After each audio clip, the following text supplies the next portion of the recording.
Welcome to the Foundery, where leaders are forged daily. Each week we investigate themes of leadership, entrepreneurship, and mindset with some of the greatest minds in real estate. And now, the data scientist of real estate, George Roberts.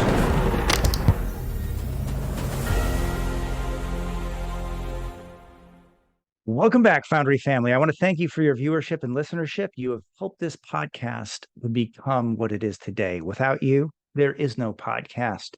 This is the second of two highlight episodes consisting of the best moments of the first 127 episodes.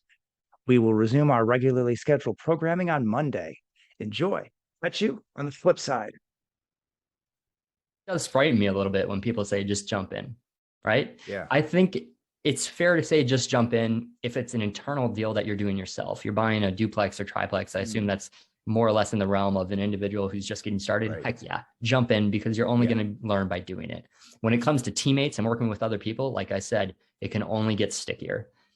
When you're working on your own, you're only going to learn by getting hands-on. I've only learned the things I've learned. I withdrew the list of required reading from Marquette University, where I graduated, for everyone who was pursuing a degree in real estate. I took that list, took all the books that I thought were relevant, and I rented, bought, or got the PDFs of them and started reading them. This is years ago, but I just was learning as much as possible. And you know what? The first piece of real estate I ever touched, I learned about 5 times as much by doing that. So yes, just jump in, just get the deal done. But when it comes to teammates, take your time. We just brought those ideas to the show. We did it for an hour. We found that at the end of the hour, people still wanted more. And somebody said, oh, hey, and because it's a LinkedIn Live, you can both ask questions along the sidebar. You can interact with the hosts. And people were asking us questions about real estate. And as we were very used to, and we had these answers because we answer these questions all the time. But at the end, someone said, excuse me, Zach and Dan, how much is your course? And I, of course, started going, we don't have a, and Dan goes, shut up. How much would you pay for this course? And I was like, oh no, what is he doing? So they said, well, I don't know. I mean, I'm paying right now a few $100s a month for access to XYZ program, or we pay at JLL or CBRE or EXP or Keller Williams Commercial, or here's what we pay. And people were entering in the sidebar. Yeah, we do that too. And it's not that great, but you guys are interesting and you're talking about things that we want to learn. And by the way, I think I can use these things. And I was thinking, oh, there's some value being created there. And so we got, as we brought an end to the show, Dan called me immediately and says, Zach, we've got to do this. There is a need. Right. People are telling us that, what they would pay for it. So now we're starting. And he said, you need to put a button up on the internet. We just need to think of a name for a course, put a button on the internet and start collecting money. So I think that as interest rates continue to increase, there will be an effect on, the trading price, because obviously you can't finance as much when interest rates are rising or high.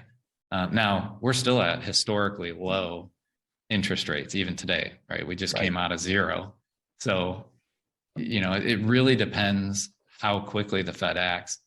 If we're raising double digit, 50 basis point, every 2 to 3 months or something, and at the end of the year, we're over 2%, we're probably going to see a pretty quick reaction to pricing.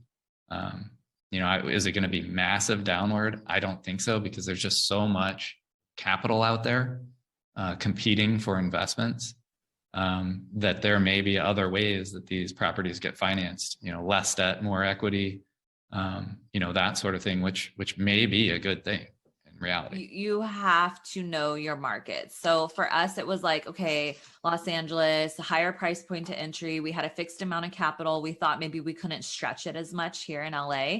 So we were naturally seeking out different markets, doing a lot of research and studying. So when we're going and evaluating a market, we're looking at population trends, growth, rent growth, just overall expansion of the city, jobs, like what industries are moving in there. tenant laws, landlord laws, vacancy rates. So we're going out and doing so much research when we're trying to establish ourselves in a market. We're calling brokers, talking to them about what they see going on, property managers, because when you're investing out of state, you have to build a whole team over there. And so for us, it was really just having a lot of conversations and doing a lot of research ourselves. And I mean, so we have single family homes over in Atlanta. Like, we've never been to Atlanta. And I could tell you all the submarkets in Atlanta. I could tell you what employers are moving over there, vacancy rates, like rent growth. Like, we've done so much research on even just like Zillow, LoopNet, walking the streets on Google. So doing a lot of research gives you the confidence to invest in a market that you've never been to. And I mean, it's 2021, like the technology exists to be able to do that. I want to own the asset that for the next 20 years is going to continue to attract quality tenants. I don't want to fight some uphill battle for 5, 10, 15 years trying to keep cash flow positive on a crummy property that we have to lure people to. I want the prettiest property that everyone who's considering renting is going to consider. I want everyone to be saying, hey, this place has great amenities. The dog loves it. The kids love it. We're paying a little premium for some of the quality of life things we want here, but the location's great. I get to my work within 20 minutes and I could stay here for quite a while we figure out how we do buy that house, while we wait for rates to stabilize, while we wait for the economy to do better. And let's say people are, worst case situation, losing jobs, right? You want the property that people who are backing out of homes default back to. You want the property that people who are doing okay jump up into, right? You want to look desirable to everyone, regardless of what the general economics of your municipality that you're buying into are doing. So that's the type of property we want to stay focused on. Something that I love about commercial real estate is that you can never get too comfortable. You should always be pushing your own boundaries. You should always be learning about new things, exploring new concepts or ideas. One of those was franchising. I didn't know anything about franchising before I got into the QSR. So quick service restaurant. I would say it's a sort of an elite term maybe for fast food, because it encompasses almost everything. Some people think of McDonald's, and I've been guilty of saying this. A lot of people do say, oh, I don't remember the last time I ate McDonald's, or I don't like McDonald's, but then they have the equal number of calories in a Chipotle or something. So fast food restaurants like to differentiate themselves based on many factors, relatability, right? So everybody's been in an airport and said, oh, I only have a few minutes. I could go with the salad, which I should go with, but also I really like Big Macs. So we all have that identification with QSR, fast food restaurants. And these QSRs are trying to get onto high volume per day or vehicle per day corners. That a main and main would be sort of if you think of a small town, it would be where all of the streets intersect in the center. But it is nice to see when people call you out of the blue, or somebody signs up on your website that you've never heard of. Those are reinforcing that this effort works, right? Yeah, and it took me a long time to understand that marketing was an important part. I'm very introverted. I like to be in spreadsheets and look at cash flow models and look at returns. I always thought that if the dollars were there and the returns were on the paper, people would just flock. And that's really not the case, because they don't know about you unless you're out there talking about what you do, and really gaining that rapport with people so they know who you are, know what you do, and they get invested in what your view is and your vision.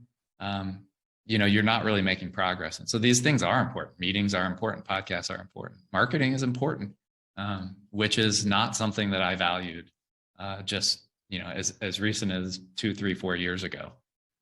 So this was a major learning on my part, is to get out there and be confident and speak to your value and truth to other people. And you're not going to be everything to everyone. You're not going to resonate with everyone, but there are people like you, and those people like to hear what you have to say. Right. And was taking responsibility about everything that happens to me in my life, right? Whether it's my relationships, whether it's our business, whether it's, me driving down the street and getting hit by a car. It's taking responsibility about absolutely everything and knowing that there's something that I could have done to change that situation or to, make it better. And the reason that that's really important for me, George, is because when you don't give up the power of what happens to you to others, then you are the only one responsible, right, for your life. And that means that if it's amazing, it's up to you and it's thanks to you. If it's not amazing, it's up to you. So that means that you always have control and can always change something in your life to make it better.